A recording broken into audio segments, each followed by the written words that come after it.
लोगों को जेलें भरने का दर्ज देने वाला खुद बंकर में छुपा बैठा है। खवातीन से कहता है घरों से निकलकर एहतजाज करो। मरियम नवाज के इमरान खान पर लफ्जी वार। मुल्तान में कन्वेंशन से खिताब में कहा 4 साल नून लीग से बदतरीन इंतकाम लिया गया, मुझे भी सजाए मौत की चक्की में रखा गया। नवाज शरीफ के नजरिए पर यकीन था, हम ना घबराए ना रोए।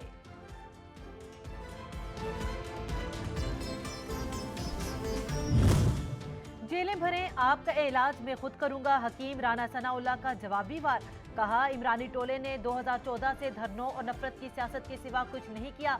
नून लीग इलेक्शन से नहीं घबराती, हम मुकाबला करने के लिए तैयार हैं। प्रोपागेंडा करने वाला सुन ले, पंजाब में मुस्लिम लीग नून की हुकूमत होगी।